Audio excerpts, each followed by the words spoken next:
नमस्कार दोस्तों, स्वागत है आप सभी का एक और नए इन्फॉर्मेटिव वीडियो में। आज के हमारे इस वीडियो में हम ऐसे दो कार्ब सोर्सेस के बारे में बात करने वाले हैं, जो पहला है ओट्स और दूसरा है दलिया। काफ़ी सारे लोगों के मन में ये कन्फ्यूजन हमेशा से रहता है कि हम ओट्स खाएं या हम दलिया खाएं, क्योंकि दलिया एक चीपर साइड ऑप्शन आपके लिए अवेलेबल होता है और ओट्स मतलब जैसे अर्बन एरियाज में तो मिल जाते हैं, पर रूरल एरियाज में आसानी से नहीं मिलते। इसीलिए हम इस वीडियो में बात करेंगे ओट्स बेहतर है या दलिया बेहतर है। ओट्स खाने से आपको ज़्यादा एनर्जी मिलेगी या फिर दलिया खाने से आपको ज़्यादा एनर्जी मिलेगी। तो ये वीडियो बिल्कुल भी स्किप नहीं करना है, लास्ट तक देखना है, आपको समझ में आ जाएगा कि ओट्स आपके लिए बेहतर है या दलिया आपके लिए बेहतर है। देखिए, जब बात सिर्फ ओट्स और दलिया के कैलोरीज की आती है ना, तो लगभग दोनों में भी same amount of calories present है। उसके साथ साथ फाइबर में थोड़ा बहुत फ़र्क है, मतलब आपको ओट्स में 12 ग्राम फाइबर मिलेगा, वहीं आपको दलिया में 7 ग्राम फाइबर मिलेगा 100 ग्राम के पीछे। वही अगर कार्ब्स की बात करें तो ओट्स में आपको 100 ग्राम के पीछे मिल जाएंगे 76 ग्राम कार्ब्स, और वही दलिया के पीछे आपको मिल जाएंगे 70 ग्राम कार्ब्स। मतलब कोई मोटा मोटी आपको ज़्यादा फर्क नहीं दिखेगा यहाँ पे ओट्स और दलिया में। अब ना ओट्स और दलिया में एक कॉमन चीज़ है और सबसे बढ़िया चीज़ है, जो है ओट्स और दलिया में आपको मिलता है कॉम्प्लेक्स कार्ब, जो आपके लिए बहुत देर तक एनर्जी प्रोवाइड करने का काम करता है। अभी बात करते हैं हम एक सस्ती चीज़ के बारे में, जो है दलिया, जो इजीली अवेलेबल भी होता है और बहुत चीप भी है, बहुत सस्ता भी है, जो आपको इजीली मिल जाता है कहीं पे भी। देखो, दलिया बनता कैसे है। दलिया एक ऐसी चीज़ है ना जिसको हम कहते हैं ब्रोकन व्हीट। जो आपके गेहूं के दाने होते हैं ना, उसको पीस के बारीक फॉर्म में तैयार किया जाता है और वही आप दूध के साथ या पानी के साथ उबाल के कंज्यूम कर दो, जो टेस्ट में भी थोड़ा थोड़ा अच्छा लगता है। अब दूसरी तरफ ना, जब हम बात करते हैं कि ओट्स बनता कैसे है, तो देखो, ओट्स एक डिफरेंट ग्रेन है। उसको ना बनाने की प्रोसेस बहुत लंबी है, उसमें बहुत सारी चीज़ें आती है, पर उससे पहले ओट्स बहुत तरह के आते हैं, रोल्ड ओट्स आते हैं, प्लेन ओट्स आते हैं। पर जब भी हम बनाने की बात करते हैं ना ओट्स को, तो उसमें बहुत सारी चीज़ें आती है।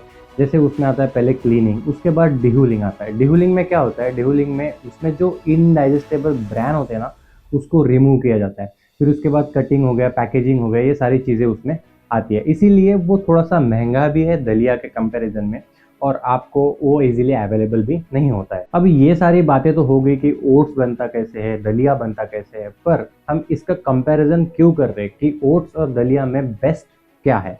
तो इसके पीछे मेन प्रॉब्लम है ग्लूटन। आपने नाम तो सुना होगा, अच्छा लगता है, बहुत सारे मतलब बड़े बड़े लोग इसका नाम यूज करते हैं, ग्लूटन। अभी हम समझते हैं कि ग्लूटन एक्चुअली होता क्या है। तो देखो, जब भी आपकी मम्मी घर पे खाना बनाती है, गेहूं की रोटी बनाती है, तो उसमें एक चीज़ आप नोटिस करना, जब भी वो आटा गूंदा जाता है ना, तो वो इलास्टिक जैसा नेचर होता है उसका। वो ऐसे इलास्टिक हम कर सकते हैं, ऐसे लंबा कर सकते हैं उसको, तो वही होता है ग्लूटन। और दूसरी तरफ जब आपकी मम्मी या कोई भी अगर किचन में ये बना रही है, ज्वार की रोटी या फिर भाकरी बना रही है, तो आप नोटिस करना कि वो इतना ज़्यादा इलास्टिक नेचर नहीं फॉलो करता। वही चीज़ होती है जब हम ज्वार की बात करते हैं तो वो होता है ग्लूटन फ्री, और हम व्हीट की बात करते हैं तो उसमें होता है ग्लूटन। और सेम जैसे ज्वार में ग्लूटन फ्री है ना, वही चीज़ हम ओट्स में भी देखते हैं कि ओट्स भी एक ग्लूटन फ्री है। जब आप ओट्स से कुछ बनाते हो या फिर ओट्स को आप आटे के जैसे गूंदते हो, तो एक चीज़ नोटिस करना, वो भी इतना ज़्यादा इलास्टिक नेचर फॉलो नहीं करता है।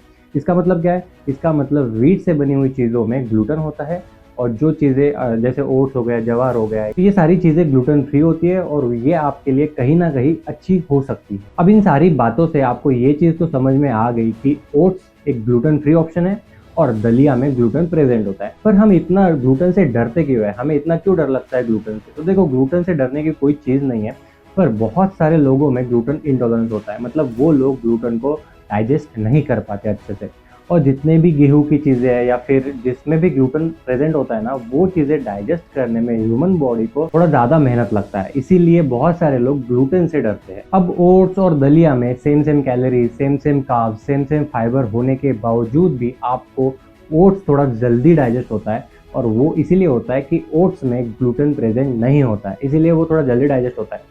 अब अगर आप मुझसे ये पूछोगे कि आप ओट्स और दलिया में से बेस्ट कौन सा बोलोगे, तो मैं बोलूँगा ओट्स, क्योंकि ओट्स आपके लिए एक बेहतर प्री वर्कआउट मील ऐड हो सकता है। क्योंकि अगर आप 2 से ढाई घंटे पहले या फिर 1 से 1.5 घंटा पहले भी ओट्स कंज्यूम करके जिम चले जाते हो, तो वो आपको कंटिन्यूसली एनर्जी देने का काम करता है। वही दलिया के बारे में अगर बात करें, तो दलिया आपको बहुत लंबे टाइम से पहले खाना पड़ेगा। अगर आपको वर्कआउट जाना है, मतलब 3 घंटे पकड़ लो, 3 घंटे पहले आपको दलिया कंज्यूम करना पड़ेगा, फिर जाके वो आपको वर्कआउट के टाइम पे एनर्जी प्रोवाइड करेगा। इसीलिए अगर आप दलिया और ओट्स में से बेस्ट कौन सा बोलते हो तो वो है ओट्स। अब एक आखिरी बात, मतलब हम कंक्लूजन पे आते हैं।